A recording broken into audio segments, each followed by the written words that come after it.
5, 4, 3, 2, and 1. Welcome back to the Better Body Academy podcast. This is the podcast that you come to when you are sick of the dumb diets and unsustainable workout programs.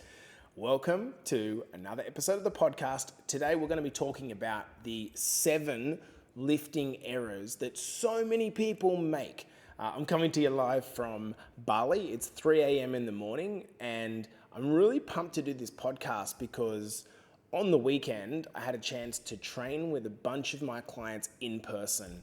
And when you're training with people in person, you get a really good idea of perhaps why people aren't getting the developments in strength or the results that they want. Now, that's not because there's something wrong with you. I've been doing this since I'm 10 years old, lifting weights in a gym and getting my form nice and tight. And so when I was able to be exposed directly to a few of my favorite people and helping them correct different kind of deficits in their in the way they're performing their movements, oh my God, the gains that are there to be had are huge. So firstly, I want to talk about what is the cost of making these mistakes, because I think you only change something when the value of changing it actually is worth it or not, worth your time or not.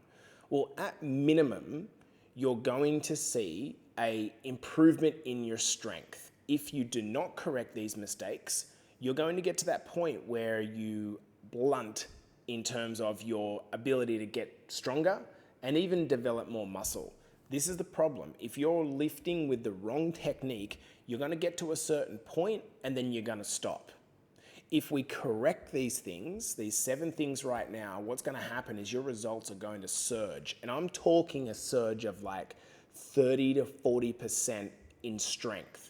A few of you have implemented the breathing technique that I taught you the other day and already seen massive changes in one session. So there's not really many things that give you such a crazy immediate result like getting technique right. So at maximum, what you're going to save yourself is some injuries. One of the things that causes injuries is training with improper technique. It's probably the major thing that goes wrong. And people think, oh, deadlifts are a bad exercise. No, deadlifts are actually a corrective exercise that really do help you in your back. But if you do them wrong, that's when they become a dangerous exercise. So it's not the exercise that's dangerous, it's the performance of the movement wrong that's dangerous. So with that out of the way, let's get to the 7 mistakes. Number 1 is not breathing properly. Now, I already covered this in a pretty deep video with inside of our client group this week, but I'm going to recap it here to make sure it's fully understood. Breathing the wrong way is going to lead to a reduction in 30 to 40% of your strength. The correct way to breathe is this. If you think of the movement, there are 2 basic directions of the movement. There's what's called the contraction portion of the movement, or the concentric portion is the terminology, concentric. Then there's the extension portion of the movement. This is called the eccentric portion of the movement. So the concentric is the squeeze, the eccentric is the down. You want to be breathing out at the contraction portion of the movement. I always say that you want to practice almost over breathing as a way to trigger yourself. So I'm going to give you an example here. I'm going to do a bench press. So if you're listening on audio, I'm going to pretend to do a bench press. I'm at the bar at the bottom of my chest, and what I want to do is as I push out off that bar, I want to blow out. So I'm over exaggerating the breath, but as well as giving me a level of spinal stability and bracing of my core, when I accelerate out of that movement, it gives me a bunch of extra power. So many people, what they do is they hold on to their breath while they're pushing out. Or worse still, which is what a lot of people were doing, were flipping it up completely the wrong way. So they're breathing out off a chest press at the same time as they're inhaling and sucking in. That is almost impossible to do. I want you to think about having a decent amount of weight on your back. If you were breathing as you're accelerating out of the bottom of a squat, if you're breathing in, as in you should be going coming out of the movement, but instead you're sucking in at the same time as you're stepping on the power to get it up, you're detracting a huge amount. Now, at the same time, again, as I said, that core is not going to be braced, so you're not going to get that nice, tight drive that comes from being powerful through that midsection of your body. That breathing technique helps to stabilize your spine and increases your output of power. So hopefully we've covered this properly. We want to be focusing on accelerating the movement from the bottom of whatever it is and breathing out at the same time. I want it to come from deep in your belly, right? When we do that, you're gonna see this huge surge in your power. Now, this is the same if we're doing a pull exercise. If we're doing a pull exercise like a lat pull down, and I'm gonna put my hands above my head, the contraction portion of this movement is the pull down. It's the pulling down portion. So this is the portion that you want to be breathing out with that accelerated breath.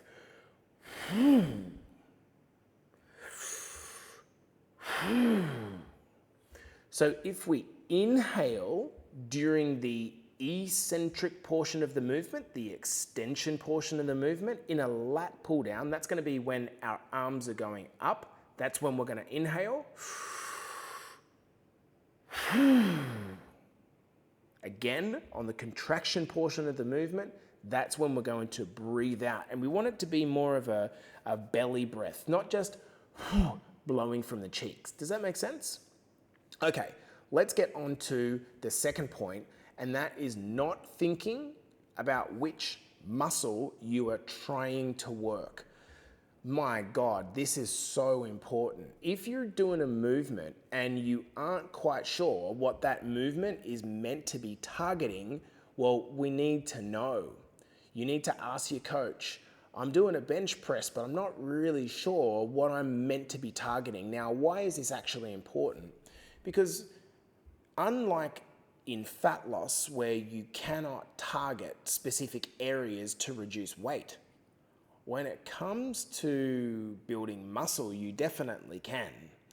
So if I want to train my bicep, I need to do a movement that helps me contract my bicep. If I want to build my glutes, I need to do a movement which helps me build my glutes. And this means I need to know that what is the muscle that this exercise is meant to be working. For example, if I'm doing a chest press, I know that I'm meant to be squeezing my chest to make sure that the chest muscle actually contracts. So there's the primary mover of the exercise. In the case of a bench press or a chest press, it's the chest. And you have some secondary muscles that are involved, such as the forearms and the triceps. So if you're doing a movement that you're not really quite sure what the intention of that movement is or what the target muscle is, you need to ask. Now, when you're executing the movement, you want to be thinking to yourself, what am I trying to contract here?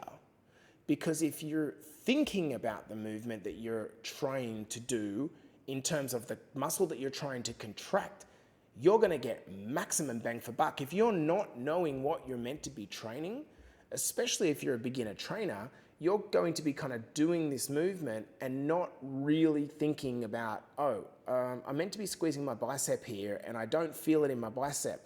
So many people early on, they don't have good connection between the mind and the muscle.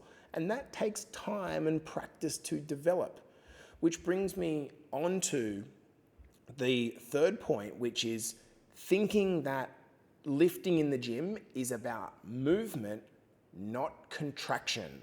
Look, if you want to be a power lifter, powerlifters' goals is to lift the most amount of weight possible through the range of motion.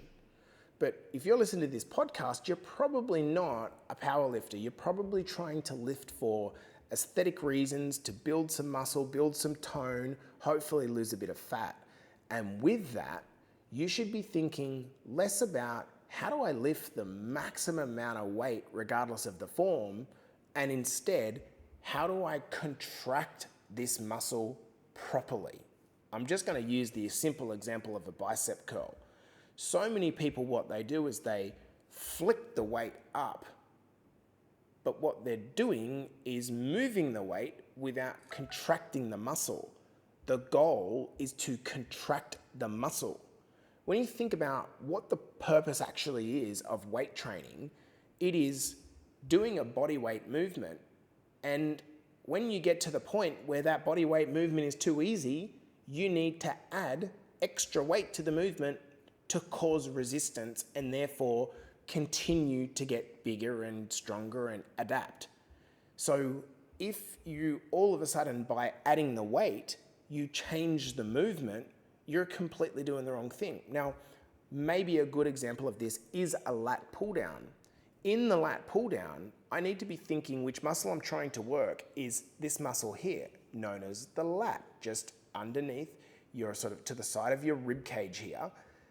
So I need to be thinking, as I'm pulling down, I need to be squeezing that muscle. Now, if all that I'm thinking is I just need to move this, I'm going to start doing things like swinging, right? That's what I'm going to do to try to get the movement.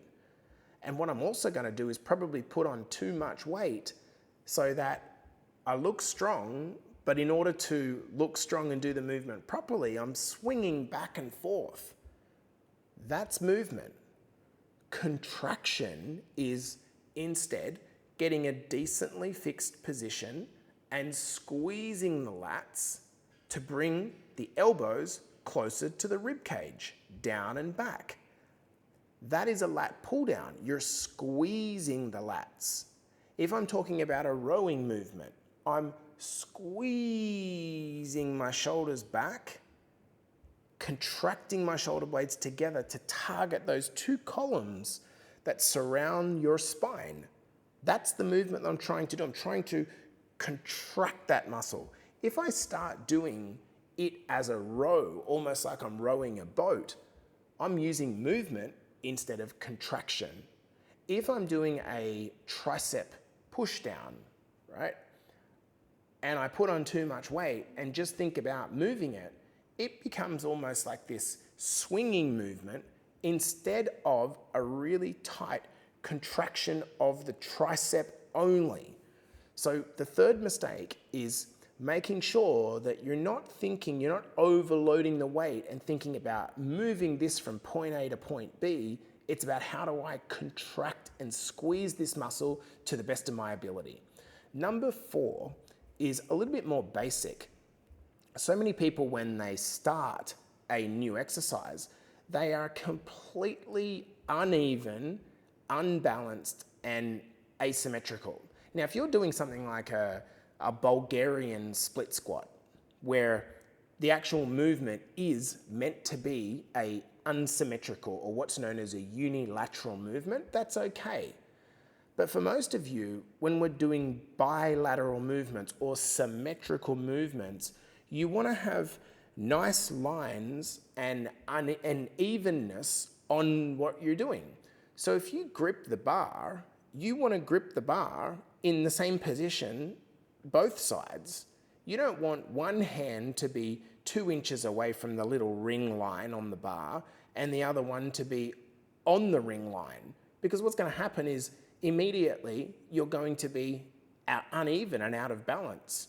So when you're doing a squat, for example, when you enter into the bar, to the cage, you want to make sure that your head is positioned definitely in the middle. And how are you going to know that? Well, you're going to position it between the 2 rings. At the same time, you don't want your head to be in the middle, but then one arm to be way out here and the other arm close. You want to make sure that your hands are in equal position on the bar. When you look down at your feet placement, you want to make sure that you're symmetrical on the floor. You don't want one foot to be way in front of the other. You want the toes to be in alignment. One of the pet peeves that I have about some gyms is when they're set up and whether it's intentionally lazy or it's moved over time, is when like the Smith machine is slightly angled to the roof, because when you look up, you're completely out of whack. So what you want to do is when you enter the movement at the start, make sure as much as possible your feet, your toes, your grip width, your head position is really even, so that when you execute the movement, it's all happening in a symmetrical manner. Does this make sense? Okay, so we've covered the first 4, which is not breathing properly, error number 1. Number 2, not thinking about what muscle you're trying to contract. Number 3 is thinking about movement only and not actually contracting the muscle itself. And number 4 is having that uneven, unbalanced start position. So now we've got those 4 key things right. Let's go on to the last 3. Number 5 is having what's called none, eccentric control.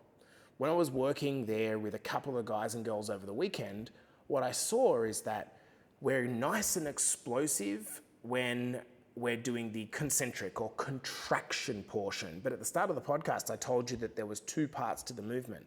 There's the contraction part of a movement and there's the extension part of the movement. The extension part of the movement is when we are going from extending our arms on a bench press down to our chest with the weight again. It is when we are taking the deadlift bar back down to the ground. It is when we are returning to the bottom of the squat position. In this case, if you have no control and you are just dropping the bar in, you're missing out on probably the most beneficial portion of the movement. The eccentric portion of the movement, slowing that down and being in control. So rather than dropping the weight on your chest like so many of you do, rather than doing a bicep curl and just dropping the weight back out, you want to make sure that instead you lower the weight back out. And I'm going to suggest you use a 1.5 to 2 second tempo. So what does that mean? That means when you're coming back out of the movement, you want to be going 1, 2. If it's down to your chest, it's 1, 2. Everyone only thinks of the contraction portion of the movement, but there are equal benefits, if not more, to the extension portion of the movement. I could go into real detail here, but that's the portion of the movement that you need to slow down. Stop losing control and thinking only about the pressing part to that movement. Number 6, and that is the error of not going to full range of motion. Now, I want to talk about mobility first. If you are new to the gym and you don't have great mobility, either because you've picked up a bunch of weight or obviously you've gotten older, you do not need to be doing ass to grass squats, as an example. The reason you can't do ass to grass squats is because your mobility doesn't allow for it. But that doesn't mean that you shouldn't, over time, challenge yourself to go into greater ranges of motion than you can at the start. So if at the start you can literally only do a body weight quarter squat, and that's to do with your strength limitations and your weight limitations, that's completely cool, that's fine, and it's a good place to start. Once you start to get a little bit stronger, what you want to do is you want to hold on to a chair and start lowering yourself. This is talking about a bodyweight squat, by the way. You want to start lowering yourself into greater ranges of motion. Now, we are doing this because higher ranges of motion are associated with more functionality in life. So if all you're doing in your squat is operating at the top quarter of the movement, you're never actually going to do what you need to be able to do when you need to go and pick up a kid, for example. That's a pretty full range of motion deadlift or squat, depending on what you're picking them up from. So we need to practice getting into fuller ranges of motion over time. Now, if you have the ability to, mobility is not a crazily big issue for you, and trying to diagnose that's quite hard. But if you have the ability to get into the position of a barbell squat, you can get your hands on the bar and you can get into a pretty deep position, then over time, I would personally advise that you're better to drop the weight a little bit and get into fuller ranges of motion so that the strength that you develop is very functional. The strength is across a really, really wide curve instead of just getting strong between here and here, which doesn't really give you that much life benefit.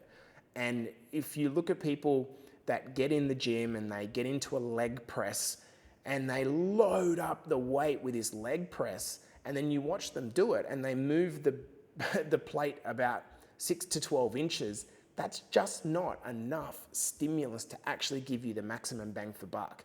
So when you're doing a bicep curl, you want to make sure that your arms are extending all the way out, not just doing this like kind of little pumpy movement at the top. When you're doing a squat, you want to make sure that you're getting down as low as possible after you've started to work on your mobility, keeping in mind the mobility restrictions. So full range of motion is always the best. Now, the final one that I'm going to go through today is not increasing the weight enough. Staying high rep and thinking that you're going to get stronger by doing higher reps, or that you're going to get toned or more lean by doing high reps. It doesn't work like that. There is a place for high reps, particularly and when I say high reps, I'm talking, 15 rep sets. What's the benefit? Well, it will help you to improve your endurance in actually doing a gym session. Some muscles, I think like the shoulder muscles, the delt muscles, respond better to higher rep loads rather than really, really, really low rep loads. But that said, you still need to start increasing the weight. Particularly when we're talking to women, we say, why do you do that blue one over there? Well, it's because I've always done the blue rep. That's my dumbbell. That's the one I use. No, you need to continue to cause a challenge to your muscles so that the muscles continue to adapt.